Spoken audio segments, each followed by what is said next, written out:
spirits, and ancestors. Akan society has a matrilineal kinship system with social status and inheritance traced through the female line and is hierarchically organized with various levels of political authority. Akan subgroups, such as Asante, Fanti, and Akwapam, share many common cultural traits, including the matrilineal system, religious beliefs, and artistic traditions. The Congo people.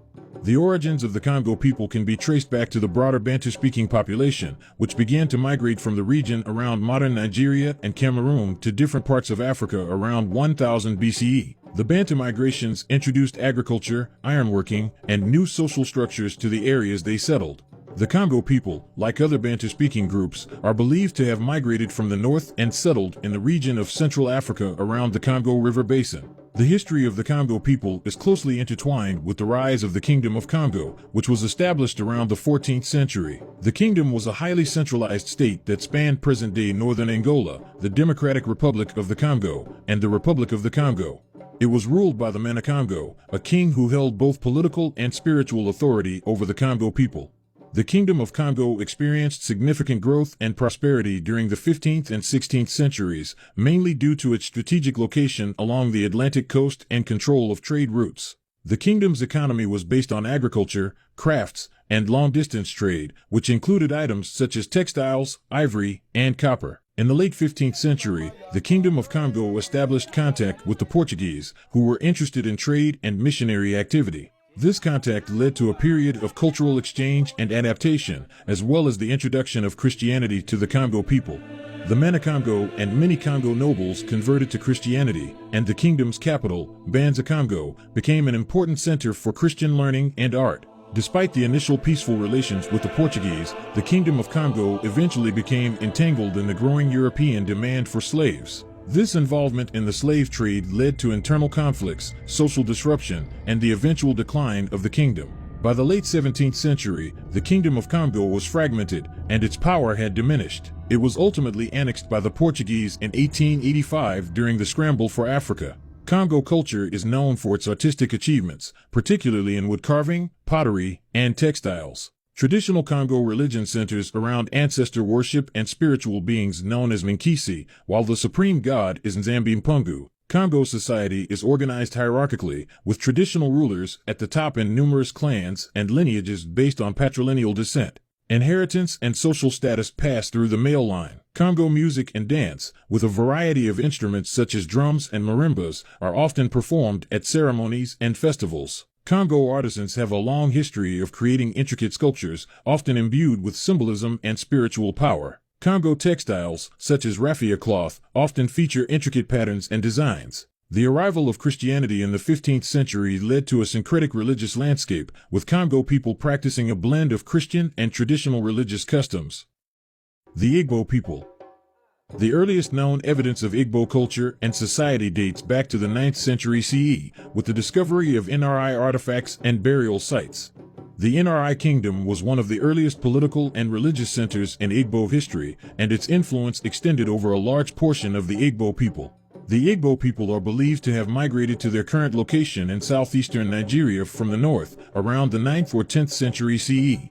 They settled in the forested areas of what is now Nigeria, and developed a rich cultural tradition based on agriculture, trade, and religion. During the 15th century, the Igbo people began to trade with European explorers and traders, including the Portuguese and British.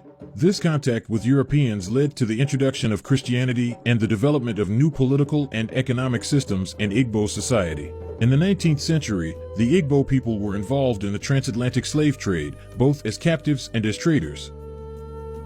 This period of history was marked by significant social and political upheaval, including the development of slave markets and the displacement of many Igbo people from their traditional homes. In the late 19th century, the British colonized Nigeria, which had a significant impact on Igbo society. Igbo culture is known for its vibrant art, music, and dance traditions, including intricate wood carvings, sculptures, and masks, lively rhythms, and complex melodies. The Igbo language is one of the major languages in Nigeria, known for its complexity and richness, and has influenced other languages in West Africa.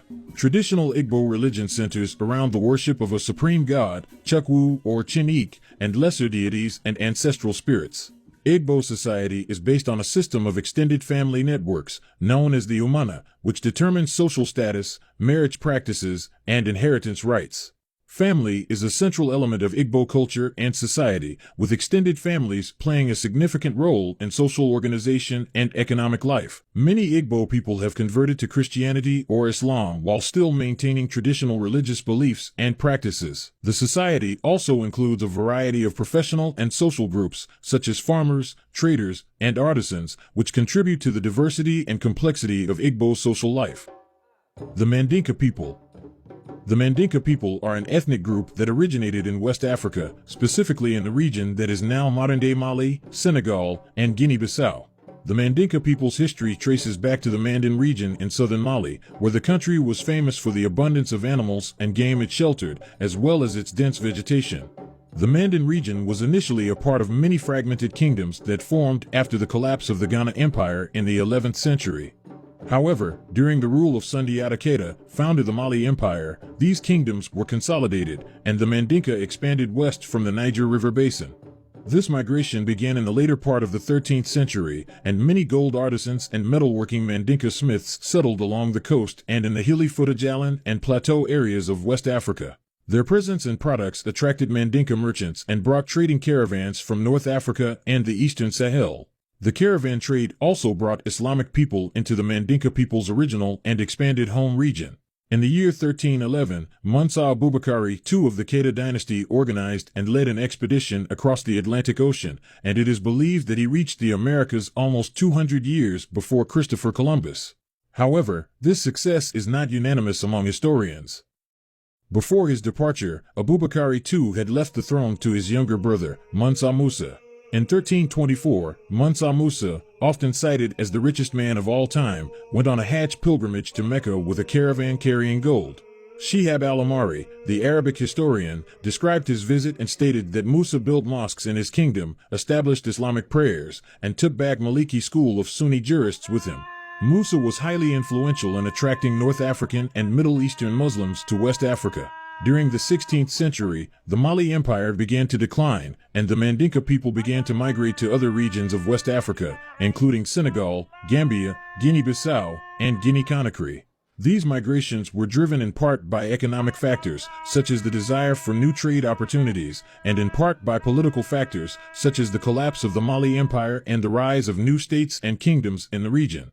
In the 18th and 19th centuries, the Mandinka people were heavily involved in the transatlantic slave trade, both as captives and as traders. Many Mandinka people were taken to the Americas, particularly to the United States, where they became known as the Gullah people. Mandinka culture is characterized by its artistic traditions, including music, dance, and visual arts. Mandinka music features traditional instruments such as the kora and the balafon, while Mandinka dance is known for elaborate costumes and masks. Mandinka visual arts include sculpture, textiles, and pottery, often depicting themes from Mandinka folklore and history. The Mandinka language is tonal and has influenced other languages in West Africa. Mandinka people are predominantly Muslim, but many also practice traditional African religions. The Jelikunda clan system serves as the foundation of Mandinka social organization, determining social status, marriage practices, and inheritance rights.